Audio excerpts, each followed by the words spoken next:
Welcome to the fourth of 5 in our spring speaker series, Building Affordability.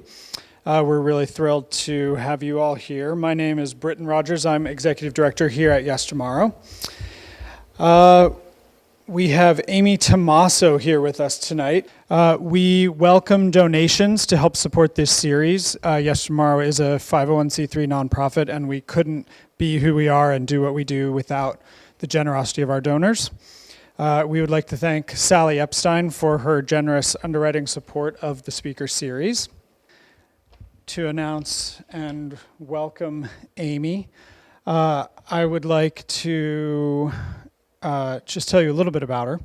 She is the Community Planning Coordinator at the Department of Housing and Community Development for the state of Vermont. She manages and supports a variety of statewide housing initiatives, including the Homes for All Missing Middle Housing Toolkit, which I was very fortunate to be able to go to the launch of and receive a copy of, and which she'll be talking about tonight. It's a really, really exciting program for all of us who are trying to be involved in the housing conversation here in the state. It also includes a neighborhood development area housing incentive program. Prior to being at the DHCD, she was a community planner here in the Mad River Valley, at the Mad River Valley Planning District. And I got to know her a little bit when she put together the housing summit that the Mad River Planning District hosted a few years ago, which was a wonderful way to convene and get topics back under everyone's scrutiny. She holds a BA in Urban Sustainability and Italian, I didn't know that part, from Stanford University, and an MFA in Creative Writing from Holland University. She's passionate about creating more walkable, livable communities. She's an avid triathlete. That's pretty cool. And she's on the board of Vermont Italian Cultural Association and lives in Moortown. So thank you, Amy. We're thrilled to have you.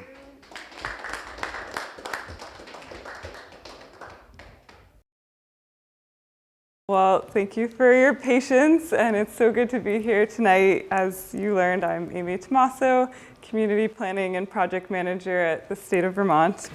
And I work on the Community Planning and Revitalization team. So we are an interdisciplinary group of planners, landscape architects, policymakers who are completely focused on our villages and downtowns, making them more livable and walkable.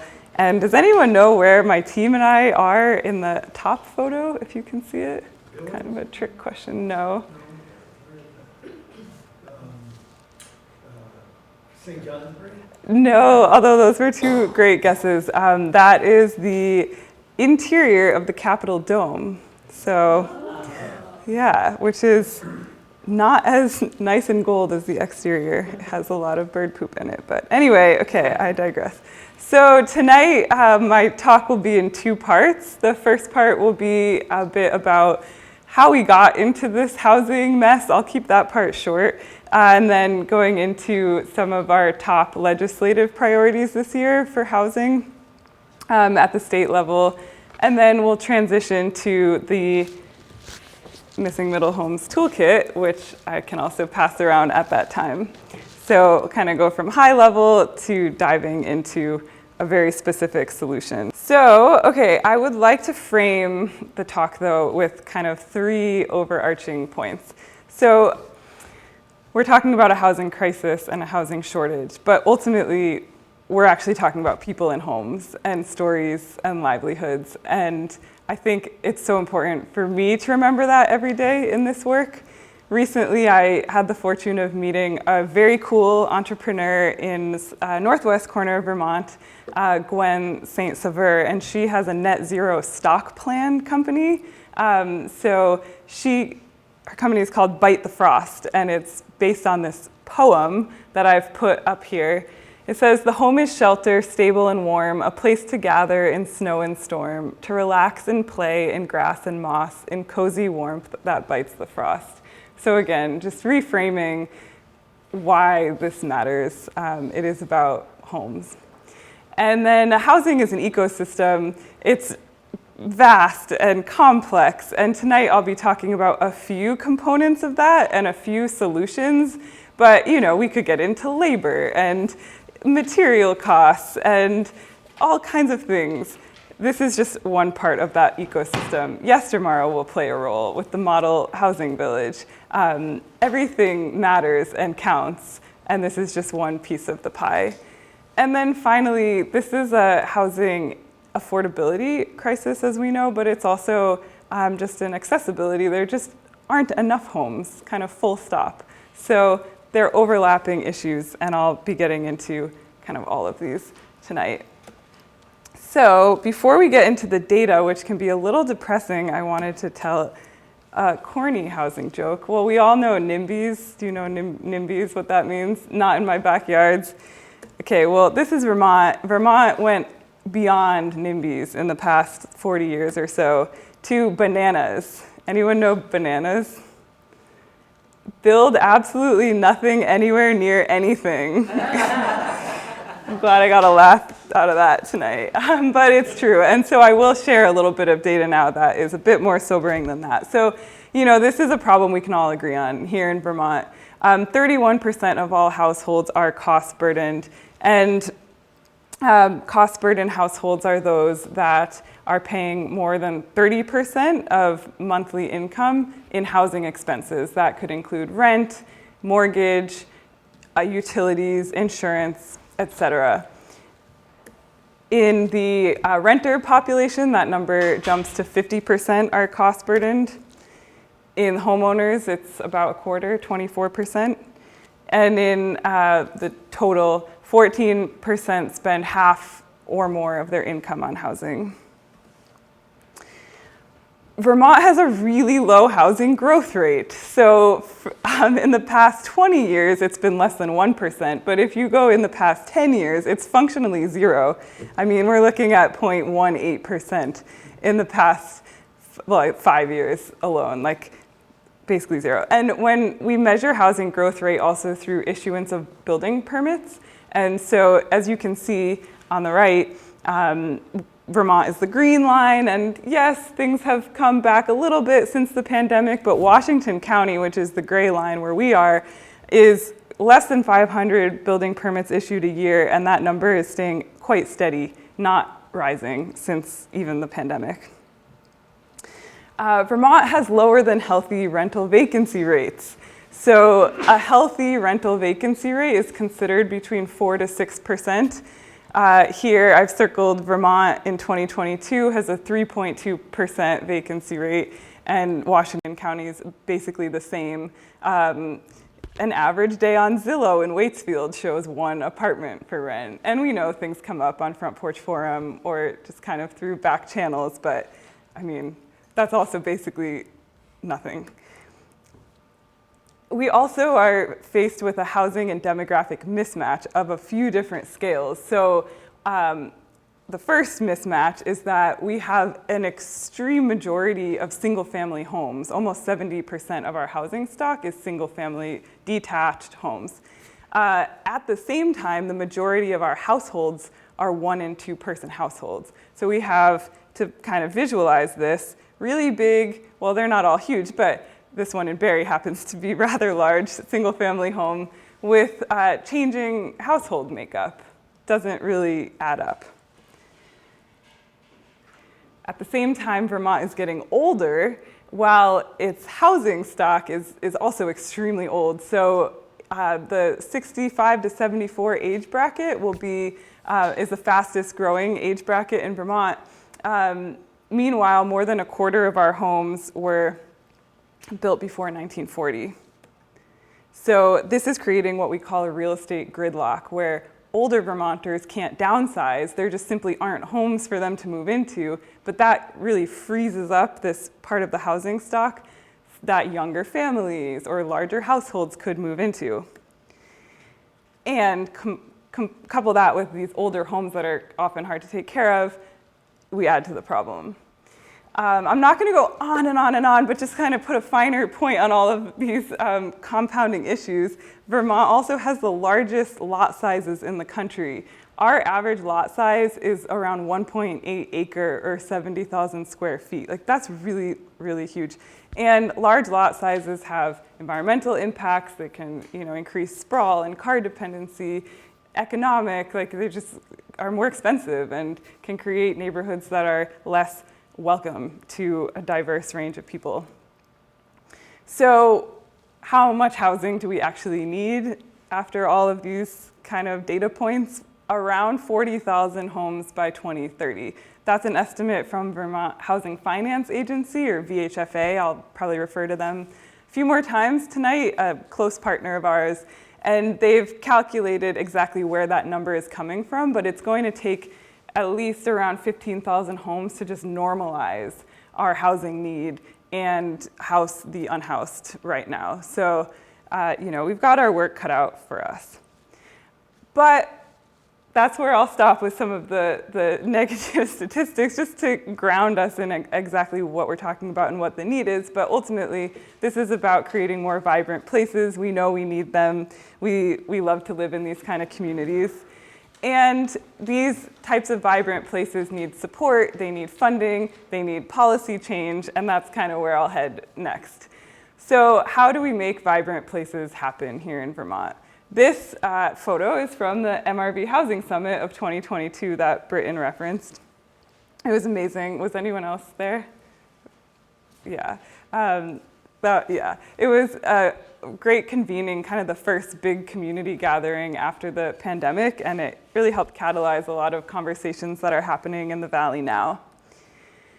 So a few overarching goals before I talk about the policies that are supporting them. So land use should support our well-reasoned goals. And in Vermont, as it's written in statute, but of course visually we can all recognize, our land use overarching goal is compact settlements, villages, and downtowns separated by working agricultural, farm, and forest lands.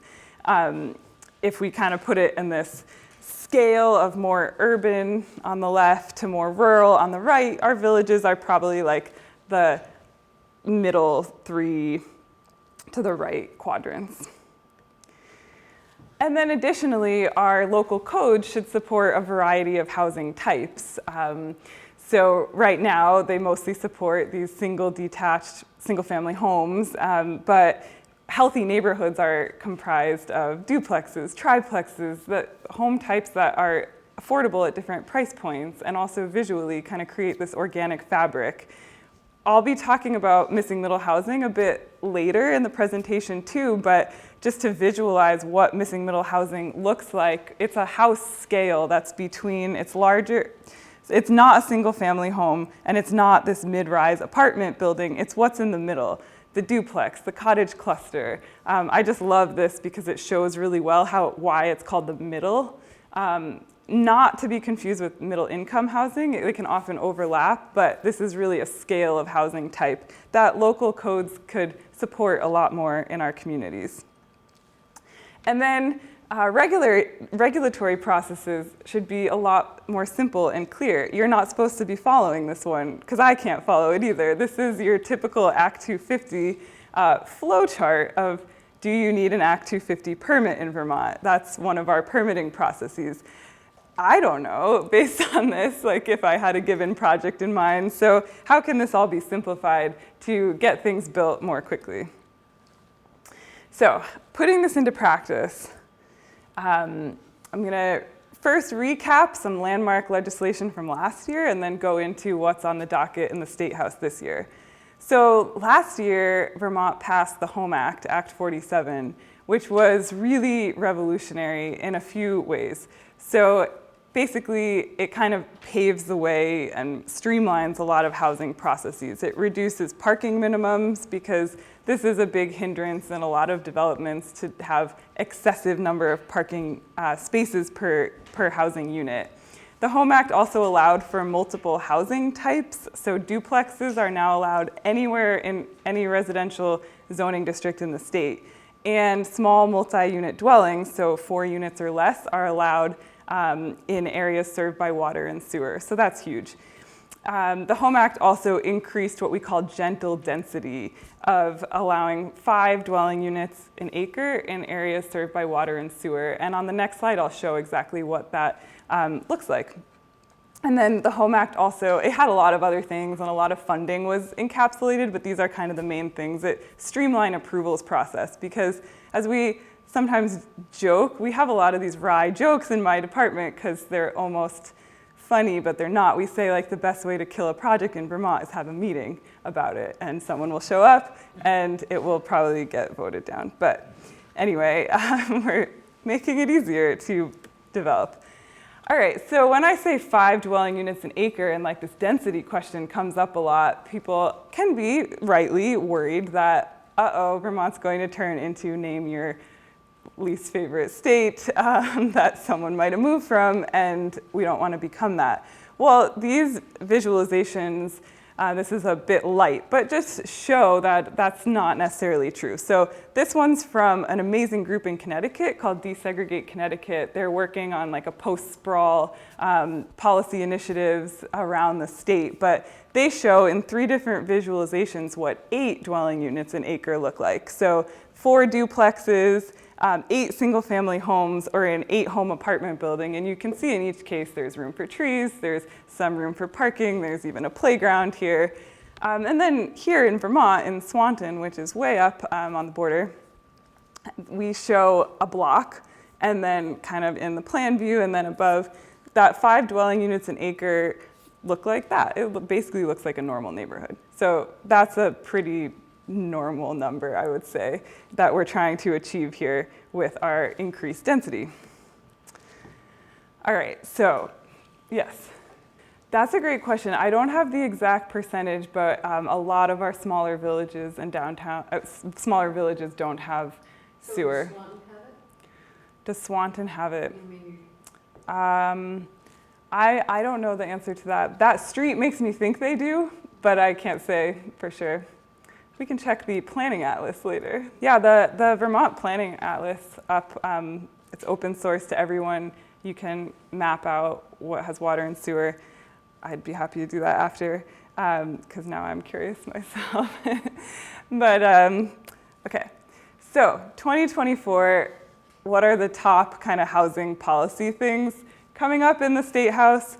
Well, there's 3: designation reform, Act 250 reform, and regional plans and maps. And I'm going to hopefully distill these in a way that's not completely boring, but they've gone through this washing machine of legislative process so far. And right now, all of these top goals are carried in the vehicle that is House Bill 687. And hopefully we'll make it intact out of the State House. And we'll walk through exactly what that will look like. But the number 1 priority, or priority 1, they're not really in any particular order, is designation reform. So when I say designations, I'm talking about these 5 statewide designations that encapsulate downtowns, village centers, new town centers, neighborhood development areas, and growth centers. And each of these was conceived over time in a kind of piecemeal way over the past 25 years to provide a different benefit or incentive to either revitalize downtowns, do historic preservation work, or in the case of some of the more recent ones, provide incentives for infill housing and other housing measures. And I co-manage the neighborhood development area program with one of my colleagues.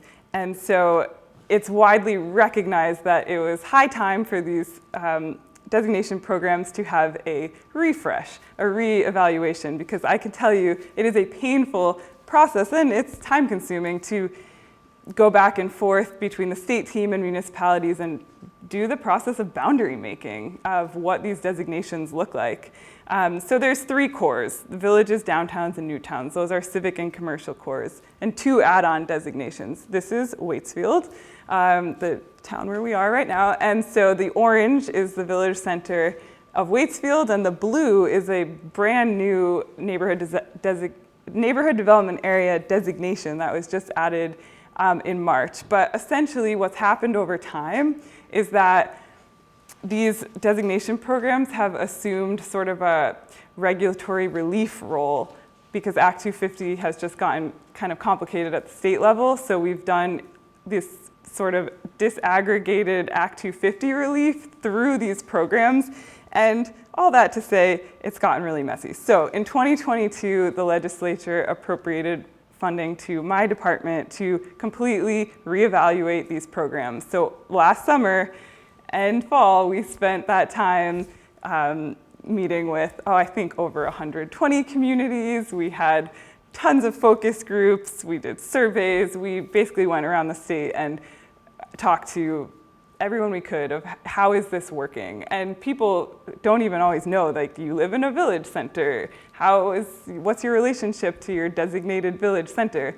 Well, we learned, and I'll skip kind of the whole process and just get to the recommendation that we came out with. So taking those 5 designations, we're distilling them down into 2, centers and neighborhoods.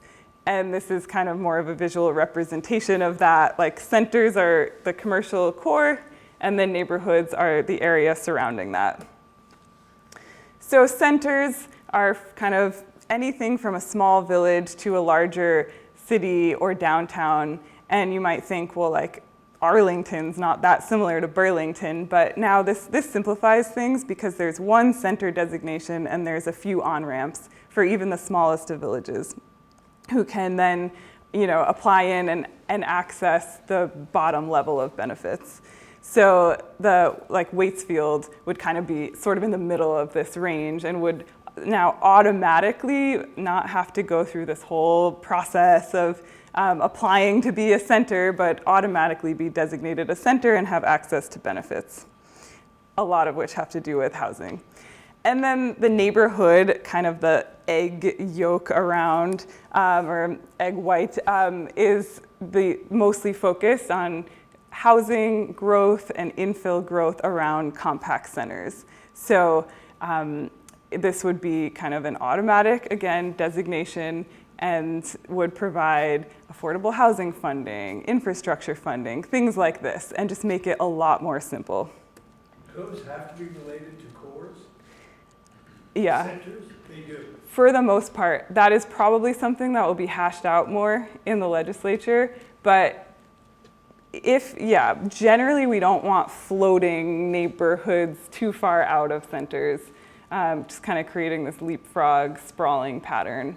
But there are cases, and I'm sure you can think of some where, there is the neighborhood that is connected and walkable, but not like directly adjacent. So this change would grow the designated area from 0.03% of the state to 6% of the state, and affect just basically anywhere there's like a walkable core would be designated and receive these benefits. So that's designation. The second priority, which comes up every year, it seems, is Act 250 reform. So just really quickly, what is Act 250? It's another landmark state bill from 1970 that was kind of in response to this growth of a lot of ski resorts and condoization. And to be honest, like, Act 250 has kept Vermont as quaint and beautiful as we love it, but it also has posed some challenges to housing development in particular. So basically creates this extensive permitting process for developments of a certain size. So traditionally it's been 10 units or more, and there's a 10-5-5 rule that's kind of widely known around Act 250, that if a developer builds more than 10 units within a 5-mile radius within 5 years, it triggers this whole permitting process. And when I say lengthy, it can usually add 6 months and like $50,000 or more to go through this permitting process. So this is another kind of barrier to housing now that is ripe for change. And without getting, again, too in the weeds here, some of the major proposals for Act 250 are to automatically designate some areas as you don't even ever need to go through Act 250, like your Brattleboro downtown, or like you're a place where the environmental review, not that it's not as relevant, but like we want housing there, so let's just make it easier to build. Through this tiered system, Waitsfield would probably show up in what's now going to be called like a tier 1B, where up to a certain level of housing units, 50 with under 10 acres, would just automatically be able to be built. That's a big change from 10 units to 50 units, but again, I think we all acknowledge the need for the housing change. So those are kind of some of the major Act 250 reforms coming up. There's more, but I don't want to bore you with them. We can talk about those later if you're curious. Right, so underpinning the designation changes and the Act 250 changes is kind of now a new statewide method of mapping all of this. And essentially what it's saying now is like there's going to be underlying kind of 3 basic land use categories: downtowns, village centers, and planned growth areas that will be mapped at the regional commission levels. There's 11 regional planning commissions in Vermont, so they're going to take kind of the brunt of this mapping work, and it makes sense because they're, much more eyes on the ground at that local level. And the state designations will track on the same mapping system, and Act 250 tiers up to like the most, conserved priority areas will also track, and hopefully this will all be, perfectly aligned so that if you can just imagine now, like the designation benefits and the Act 250 relief lining up really well with our planned growth areas where we want to see more housing and areas where we want to conserve and protect, and hopefully creating a lot less paperwork, permits, and headaches around the state. Well, that all sounds really good. I know it's complicated in the weeds, but I did want to just kind of illuminate what some of these conversations are. So what happens here for this bill?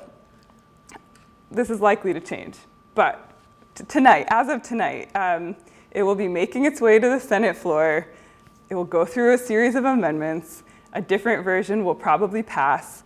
Then the House or a conference committee will have to reconcile both versions of the bill. Then it will go to the governor. He will either veto it or sign it. If he vetoes it, there could be an override session in June. If he signs it, or eventually if it's enacted, then all of this will have a phased implementation, and that would start in the next few years. So, that's kind of the path forward for some of these major land use reforms, but as you can tell, it's complicated and it's lengthy. So a lot of these provisions as well, like with the unit thresholds rising of what would trigger Act 250, they have sunset dates too, because I think there is this feeling of like, we don't want to change Vermont irrevocably and how it looks and suddenly have condos and houses everywhere. So there are these kind of provisions baked in that if by 2027 or whatever, we're seeing development we don't want, then we could reevaluate. If you read Digger last week, I don't know that he is.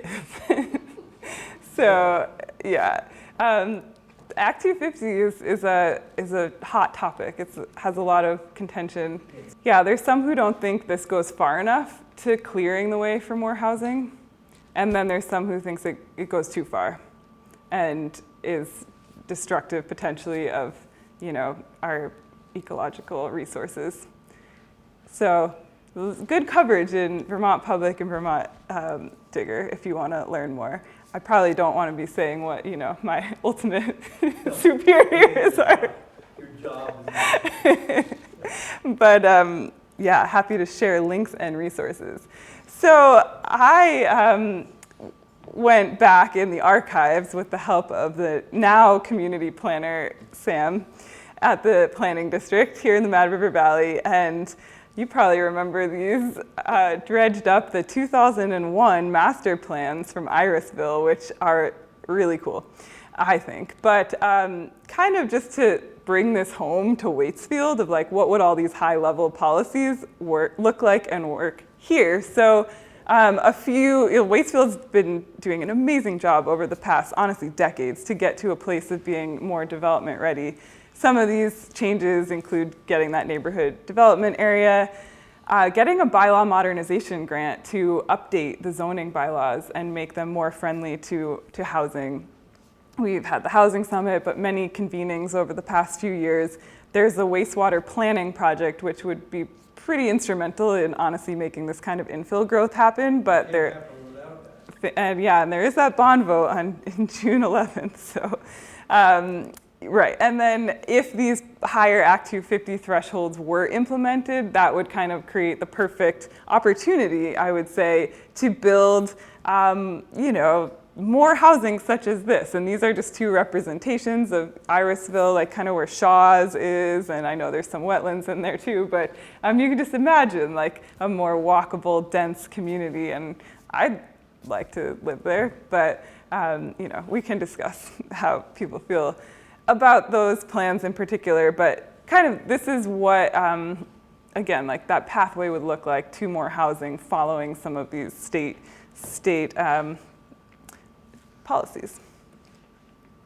So I'm going to do just kind of a quick lightning round of some other statewide initiatives that are happening on the housing front, because, again, there's a lot more than just what's going on in the State House. So in 2020, my department put out a zoning guide called Zoning for Great Neighborhoods that is really targeted advice, even like sample zoning bylaws to help towns around the state tackle some of these issues, like the parking standards and setbacks and things that are really complicated but really impact housing availability. And so far, 63 communities have received this funding, including Waitsfield, and we've dispersed almost $1 million in 3 funding rounds, and it's having a really big impact as far as what will be buildable in these communities. This I love. I think it's so cool. So this is the Vermont Zoning Atlas. It's a project that's in process right now, but basically it's a part of a larger national initiative to unlock zoning and make it understandable and also comparable between towns and for people. So on the left, you see, this is kind of as far as this team at UVM has gotten. They've kind of started with this western corridor, but they're mapping all the towns that have zoning bylaws. And so you can just see in the purple, like generally residential zoning. This is one screen grab I showed you to illustrate what it would do. On the right, we have the towns with zoning where single-family homes are allowed on lots of less than a quarter acre, small lots. You can basically see that most of the towns disappear, and maybe Burlington, South Burlington, St. Albans a little bit. I think that's a really cool visual tool. Like that's why this work is important, because when you see it, you're like, oh, well, more towns need to have zoning on smaller lots, because then it creates a pathway for smaller homes and more affordable homes and all of that. This is pretty relevant to some of the work at Yestermorrow with 80 accessory dwelling units and smaller homes. So there's a big pot of funding through my department as well called VHIP, Vermont Housing Improvement Program, and it's literally grants. These are probably the most accessible grants for the everyday person or family. Grants of up to $30,000 or $50,000 to rehab a unit or to build a new accessory dwelling unit. There are provisions, of course, and lots more information to be found online about VHIP, but it's an amazing resource, and so far it's created in the past 2 years over 500 units that have come online. So yeah, this is a really, really cool resource. And then just to show, like, again, that kind of ecosystem comment, we also have a grant program that's helping with pre-development costs. So all the things that can sometimes become sunk costs that have to happen before you even put the shovel in the ground. So like engineering, feasibility studies, architectural designs, even some permitting. And so we've had one round of funding go out for this to fund 7 projects across the state. Because again, like there's so much that needs to happen to create more homes, and it's from the accessory dwelling unit funding all the way up to, this is funding some like quite large projects, but they still need these resources. So that kind of wraps my higher state level summary. And I do want to save time to talk about the Homes for All toolkit. But if there are kind of initial questions just really relating to what I've spoken about so far, I'd be happy to answer them. Okay. All these people coming from that need housing. Where are they? They're here. Yeah, they're here. Why hasn't it been a problem in the past? Well, I think it probably has, but especially the pandemic exacerbated like who was already here, who needed housing, and now with that extra pressure of people, it became a lot more intense. You don't think it has anything to do with the number of second homes in Vermont and the number of short-term rentals? Those are part of the problem, but the reality is we just need more homes for people to live in. We have a high degree of, high ratio of second homes, but I don't think that has put undue pressure on the new people coming in. We don't have as many homes as can fit the number of people who are here. In the 80s, the 70s, 80s, 90s, was there a housing crisis then? You were here. Yes. Was there? I don't remember a housing crisis, that's why I'm asking you that. Yeah. Build a multi-family I don't, okay. place in order to afford to live here. Okay, that's true. And I think that's an important key to what you're talking about, is that we have an affordability issue, but we also have an availability issue. So those two things, if you build single-family houses, nobody who lives here can afford them. It has to be multifamily in some form.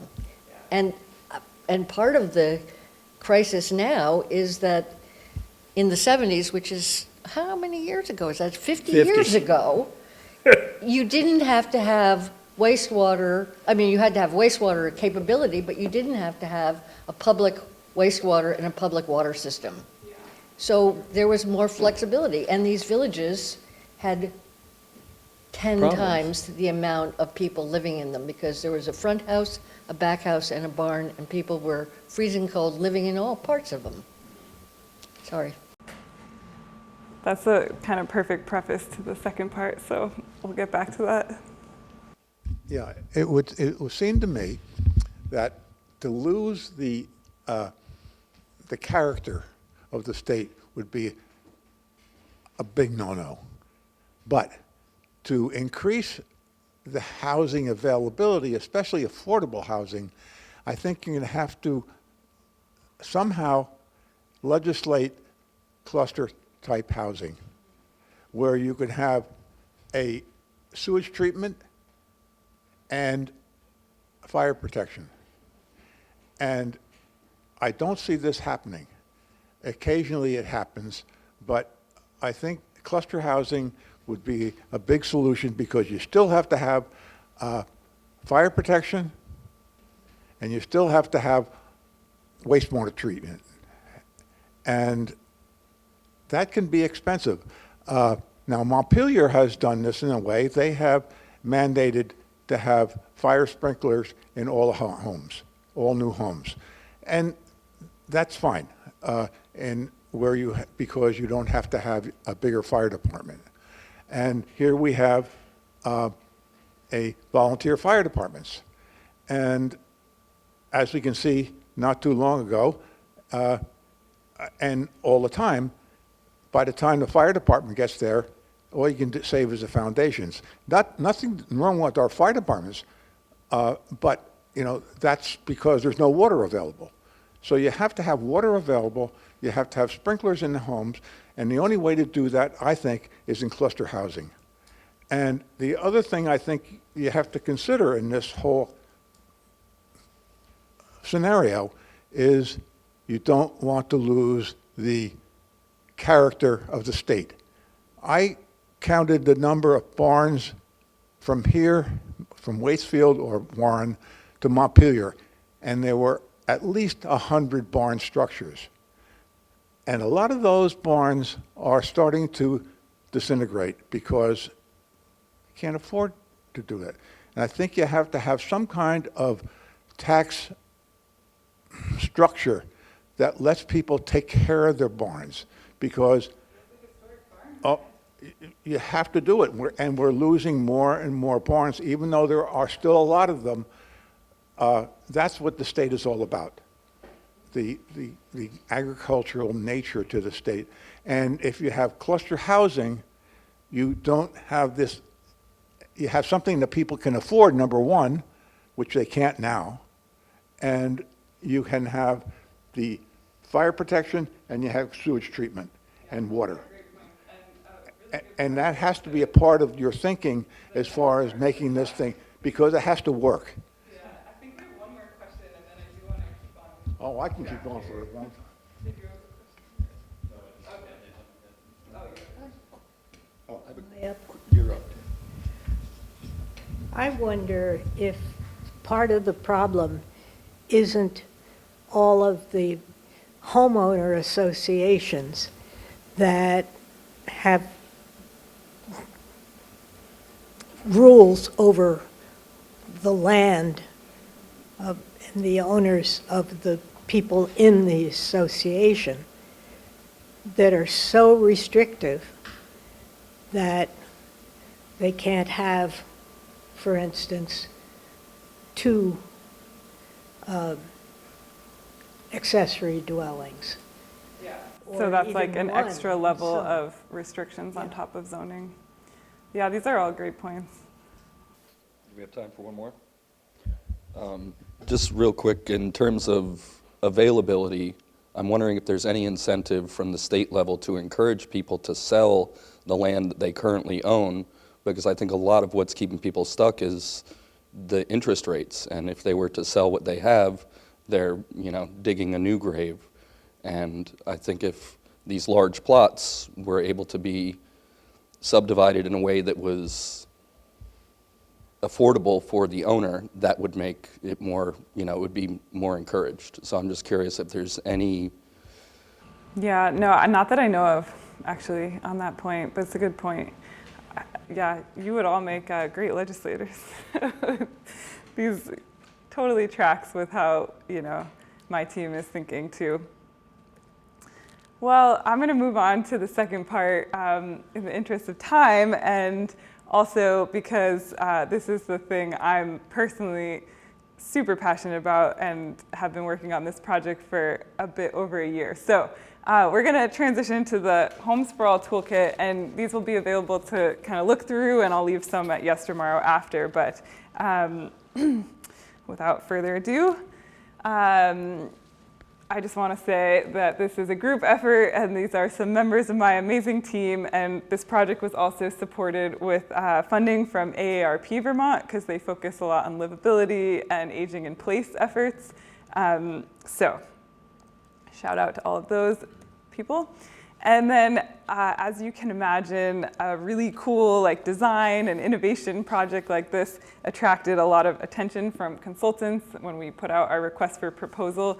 And the best decision we made was going with Util Architecture and Planning and Design of Boston, but they have really deep New England roots and some Vermont locals on the team. And so, they were just an amazing partner to work with on this project as well.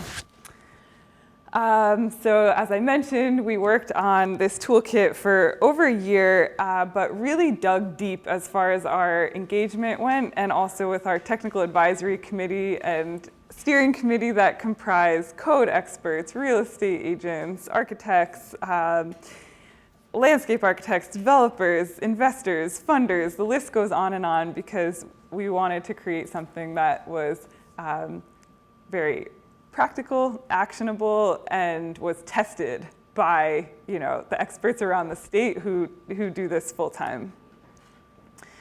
So, project background. How did we come up with this toolkit? So we're always looking around the country at innovations going on in other states or cities, especially around the housing issue. And there's some really cool stuff happening. So just to kind of point out a few, in Maine, there's an organization called Build Maine, and they've done a lot of work to actually create these checklists and very very useful tools for communities to identify themselves as development ready. Like, what does it take for a developer to go into a community and say, like, wow, the pathway is pretty easy here for me to know exactly what to do to build more housing, and here are the local resources. In the middle, you'll see South Bend's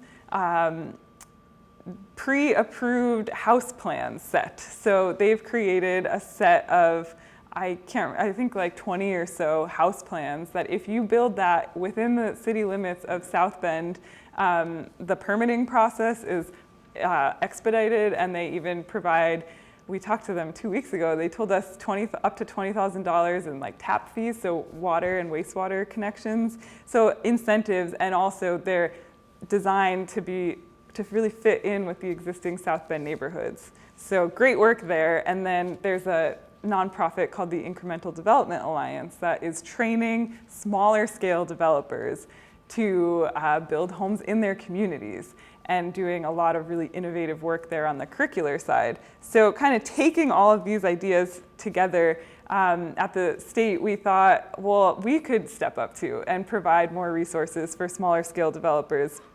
And so, thanks to some funding from the legislature, that is exactly what we did. And so the Homes for All project, which culminated in this toolkit, but it kicked off last May in Barrie. And at that time, we did site visits across the state. We went to Randolph, White River Junction, Fairleigh, Bradford, a few other towns, and started to do kind of extensive research on our existing housing stock and how we could propose some housing plans of our own for the state. And ultimately, this toolkit is about that missing middle housing spectrum that I showed on a previous slide, how to bring that back to Vermont, because as has been pointed out, like that was kind of the original housing stock that was here, growing organically in our towns and communities, and help build more affordably, grow a new cohort of developers, and empower local champions around this to get really excited and be able to support this kind of development. And I say bring missing middle housing back to Vermont because honestly, zoning really took it down in the last like 50 years or so. And missing middle housing, again, it's the duplex, triplex, like that level. Cottage cluster, as you can see there, as you were mentioning, that's one in Bristol, but a lot of potential for those around the state. And then there's Ellen's big house, little house, back house, barn, kind of the original missing middle housing type in Vermont, multifamily, that was probably unintentional at the time. They just kind of grew out of necessity. So these are all missing middle home types from around the state. We've pulled these pictures from real communities, and the idea is, all right, how can we create more of these homes across the state? So the backyard cottage, the village live work, the triplex, 3 units. They can be stacked, they can be kind of configured in different ways, but how can we really bring these back and make it easier to build them, and also visualize them in our communities of what this would look like. And so that all comes in the toolkit as a teaching tool, but also a tool to kind of change hearts and minds and policymakers as well to get behind this kind of thinking and this kind of development. The toolkit itself has 3 parts. So a Builders Workbook, a Missing Middle Homes Design Guide, and 5 neighborhood infill case studies, and I'll kind of quickly go through each of these.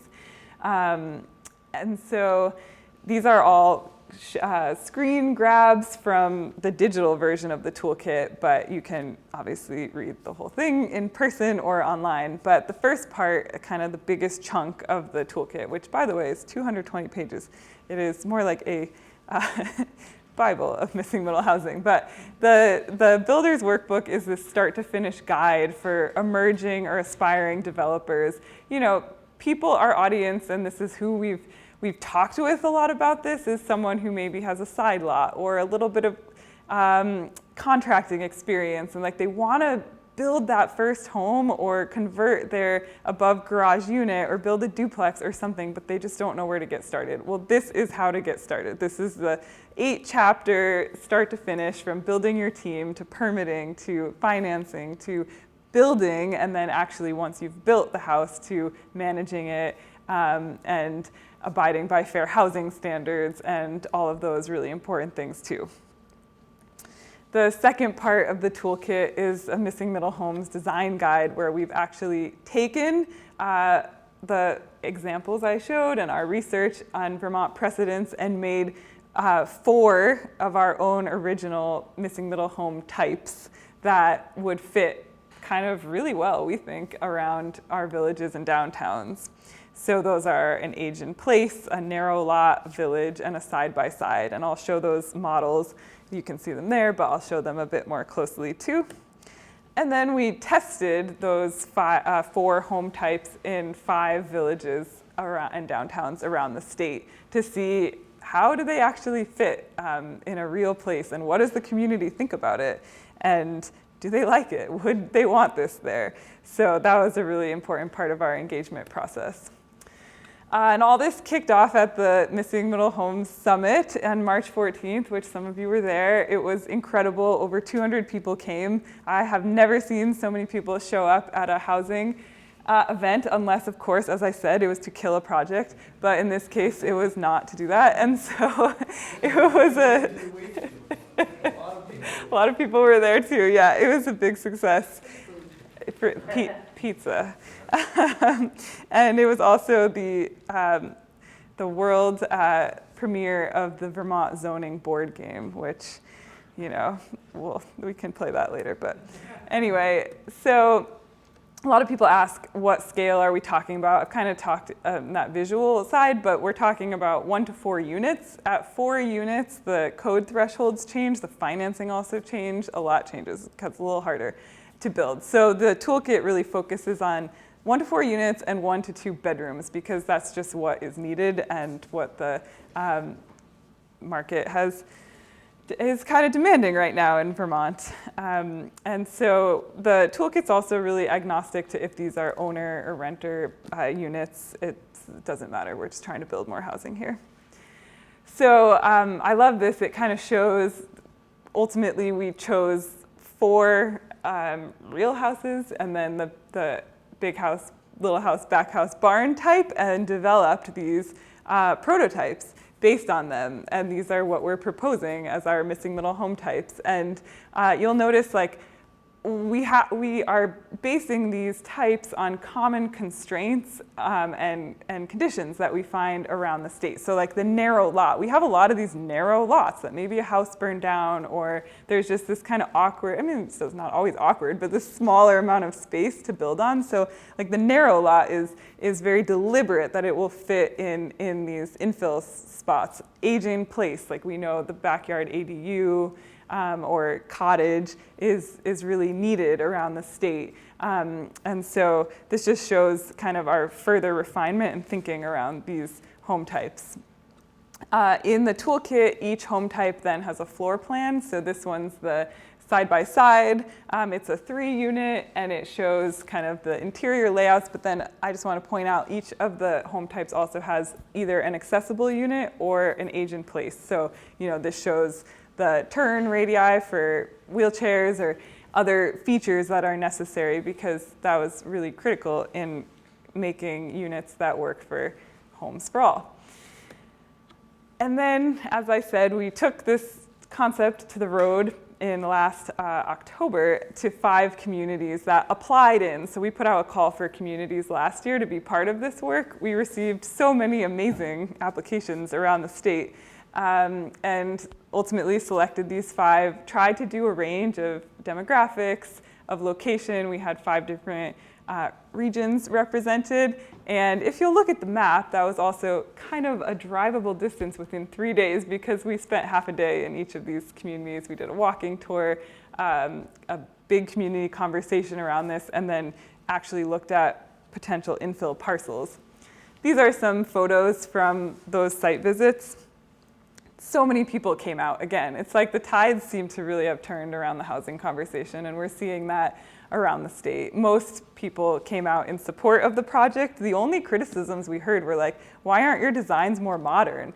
And actually, like, they could be. You could take this as a blueprint and do whatever you wanted with it, but we got to start somewhere. So we started with the Vermont vernacular home types, but Yeah.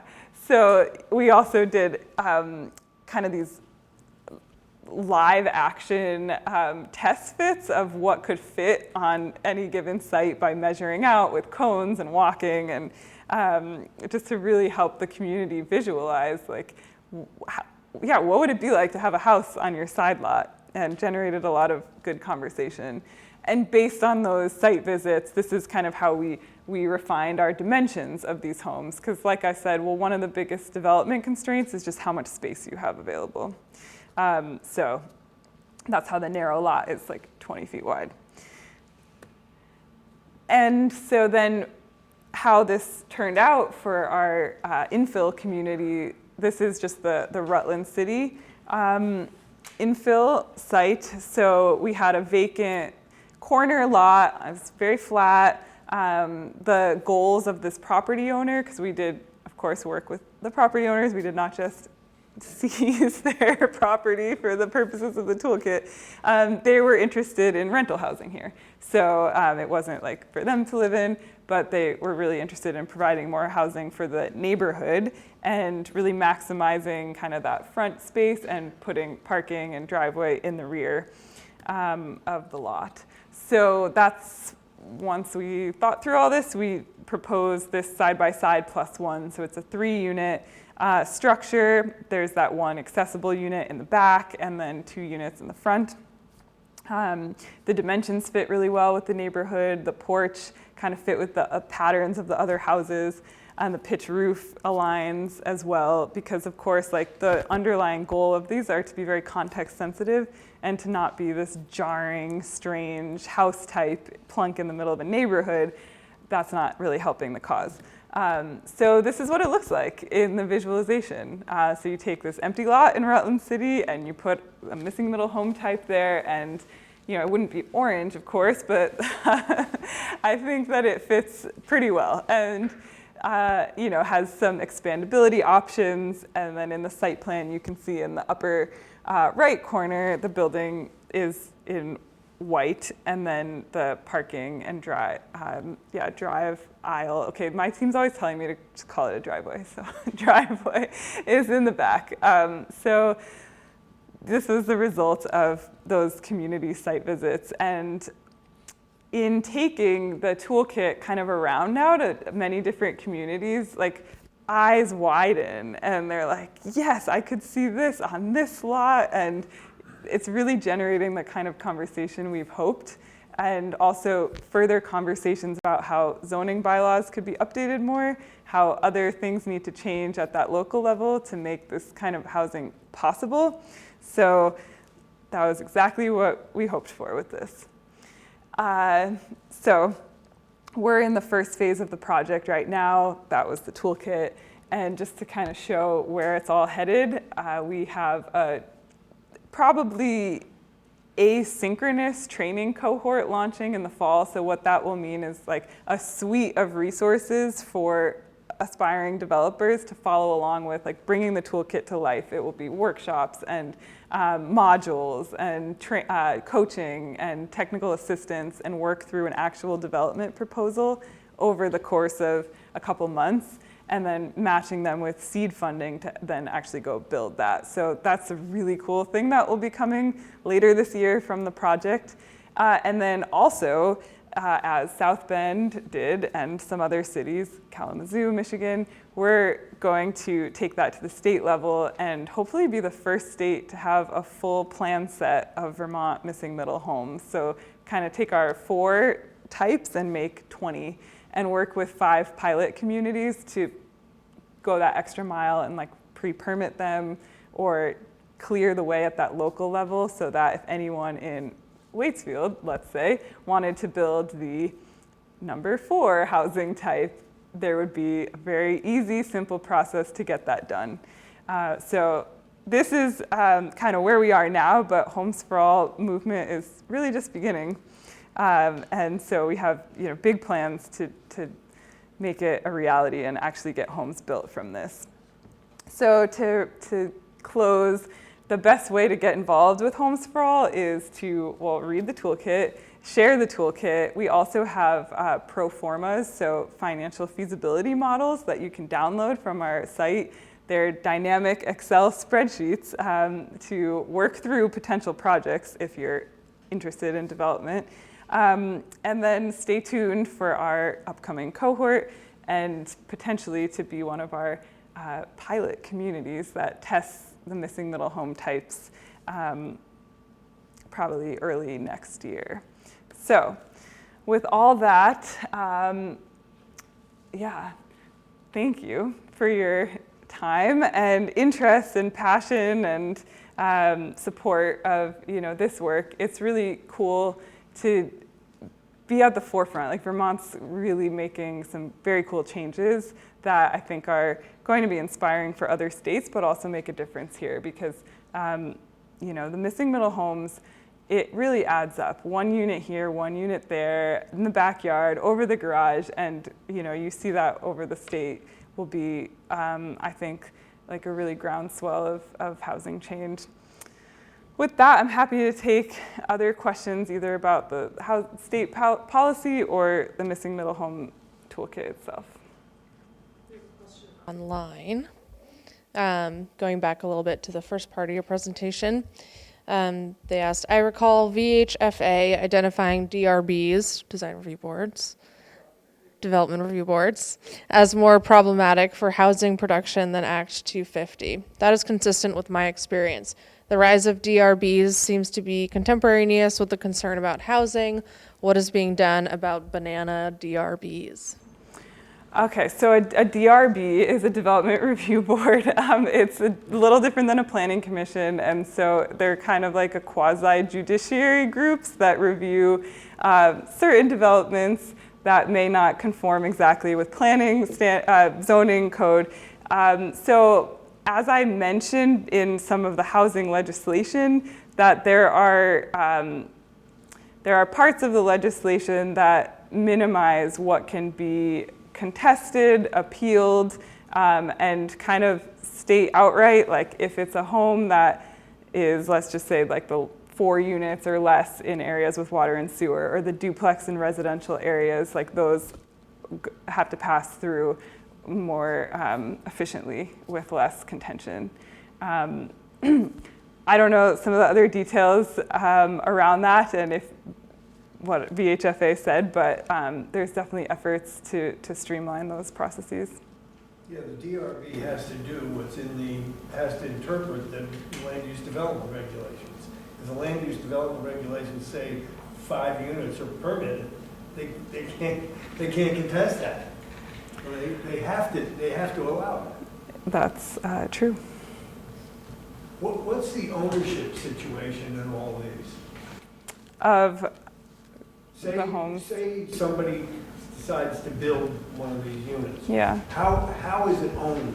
Is it owned by a developer? Is it owned and it's rented? Is it owned by the people do you buy into one of these 3-unit or 4-unit? Well, that's completely up to whoever ends up developing them.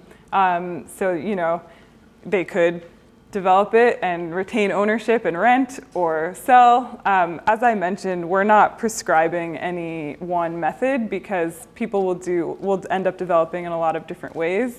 And that's really up to them. And we explain all that in here of what different business models would look like. I mean, because one thing we hear all the time is, I'd love to build a house, but I can't afford it. But if you got together with 3 or 4 friends, you're splitting everything. The cost of the land, the cost of the infrastructure, the cost of the road, blah, blah, blah, blah, blah. And all of a sudden ownership becomes much easier. And common ownership is, you're talking about vitality and community. Common ownership gives you that on a platter. Yeah. Well, no, and I agree. And actually, there's this whole chapter in the toolkit that talks exactly about that, about creating a common interest or common ownership LLC, like all these things that one would need to know to get into the development game. Yeah. I think the mic is over there, well, then we'll go there. guess for me, affordable housing has to be affordable quality housing. I'm just wondering, or I'd love to hear how your work has talked about retrofitting existing housing stock to be higher quality for occupants, and also what sort of metrics you've put on new building for efficiency and quality of occupancy. Yeah, those are great questions. So to start with the retrofits, that's where the VHIP grants, we're seeing like a lot of progress on that front. The VHIP grants, again, were those grants for retrofitting or creating a new unit, but those have standards, especially of the quality, and because it's true. And in the toolkit, especially, we talk about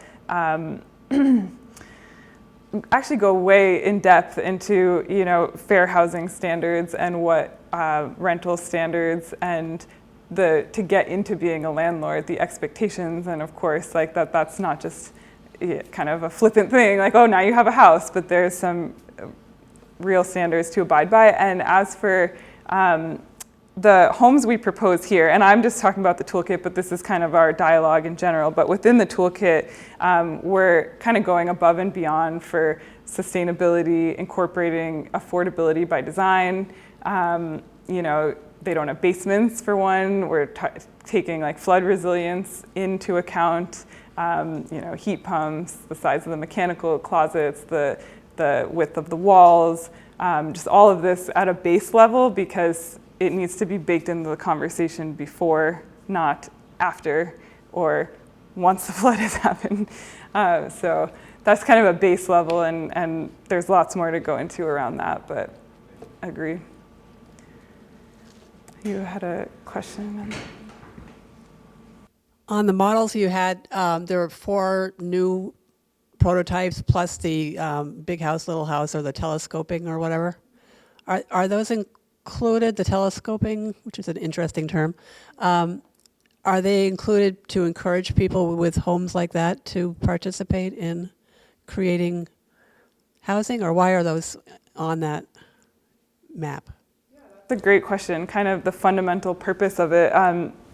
So these are models that could be replicated around the state. So it's taking existing homes and then developing these prototypes and saying, you know, the age-in-place model could be built on a lot of these dimensions in Waitsfield, in Chester, you know, around. And people who already have homes like this, well, they're fine, they have a house. But it's saying, like, here's how we can build more of these around the state. And the idea is to blow these out into full pre-construction drawing sets so that it's much easier for, you know, a builder to then go build this type of home without having to get, you know, individually designed homes for every time you want to build the age-in-place. It's like, this is the Vermont age-in-place model. Similar to what Maine Build is. Yes, and actually a lot of this work has origins in, if you remember, like Sears catalog homes and kind of that, and Michigan Municipal League has created their own kind of modern, it's sort of funky, like Sears catalog home types. And then they even have a missing middle mixtape, because, well, yeah, there's records of people talking about this. But yeah, so. Shotgun house down in Texas. Yeah. There's a lot of affordable shotgun houses going on. Mm-hmm. Right, and there's always a quality issue. Like, we are encouraging modularization of these, and how can we fit like panelized homes or some off-site construction in, and as we develop our plan set, we would love for, you know, at least a quarter of them to be able to be modular capable, just again, ways to streamline it, but while maintaining the quality control and not getting into that slippery slope of like shoddy construction around the state. Like, there's all a balance. You also have the ability, as you showed, to image the project on the site, which is really fabulous. Because then you can say, hey, this is exactly what it's going to look like. This is what it will look like in the neighborhood. Right, and each community is in a different place. Some communities are at the place of that's all they're going to get to. It's just a conversation around what would it look like and do we even ever want this more housing? And that's okay, like that's where they're at. Other communities are seeing the visualization and I can't go forward, but and saying like, oh, we're going to find a way to build this. You know, I had Chester the other week is like, all right, let's figure out how to fund this and make it happen and build one of these home types in this lot. And so that's the beauty, and it can disseminate across the state and become something in each place. Would you consider structures that have, like in Barrie or Montpelier, that would have a storefront on the ground level and then maybe 2 or 3 apartments above? Mm-hmm. Yes. It's a great way to live. Definitely. Yeah, exactly. That's the mixed use, or we sometimes call it village live work. And I can't go back now, but one of our missing middle home kind of example pictures was that. It's like the general store on the ground floor and then 2 or 3 apartments above. And it probably those would be more retrofits than new builds, but yeah, that was kind of the ultimate of creating the walkable communities with amenities right in it. I have another question online. Windsor, California. Have you seen that place? No. Brand new, completely new town with live work, town square, mixed-use buildings up and down. It's an amazing place. Windsor, okay. Worth seeing. I'll look that It's up. all new, and it feels like, So, you know, been there a million years. cool. There's a few more questions online. Yeah, I can actually see them. Tomorrow folks, with the help of Rich Earth Institute, could build zero or near zero infrastructure housing. What are the prospects for addressing the regulatory coupling of housing and infrastructure? Is this more a question for tomorrow or for me? Britton, do you have any thoughts? Well, well, I can take kind of at the state level, just really briefly, like our whole designation program, as I was saying, is to kind of do that, to, couple like regulatory incentives or easings with infrastructure, like putting it in the places where we actually want housing built. We definitely want housing built out in tomorrow. You're not part of a designated center, so this is probably a unique case out here. But in general, we are looking at that from like funding and incentive level at the state. And just one more, are these models passive house or other 0+ energy standard qualifying? Yeah, touched on that a little. They're not, none of these are passive house, although the architect who designed them is passive house certified, so definitely thinking through these things. That's just kind of at our base level of proposing what could be widely like affordable designs. We did not go into the level of passive house, but maybe in the future. Just one other question. Let's say I wanted to build house number 4, but all of the windows face a brick wall of another building. How much flexibility is there to move around windows, move around rooms, and still benefit from that expedited zoning process? Yeah, that's a really interesting question. And it kind of gets into the limits of a plan set. As we create a statewide plan set, in South Bend, for example, if you get one of their plans, you had a certain amount of customization that can be done. Kalamazoo set, you had no customization. We're in this phase of figuring out, and that's why working with 5 pilot communities, I think, will be the key of how do we do this at a state level, but that's practical on the ground. And so I would imagine that there would be a certain amount of customization in each plan. You kind of have to based on the site. Or maybe there's 3 different models of each plan. But it's a good point, and I can't say, for sure, like with the windows, but if anyone has ideas, we're in the process of designing that phase of the project, so. My understanding is that these are suggestions to take barriers away from the process or to help enable how people will approach it rather than highly prescribed, rigid models at this point in the project. Yeah, at this point in the project, it's still pretty high level. Once we get into a plan set, that's where it gets a little more in the weeds. But yeah, here, like, you couldn't build based on, the floor plan of side-by-side, but it can generate a lot of discussion, ideas, all of that. And specificity. Yeah, exactly.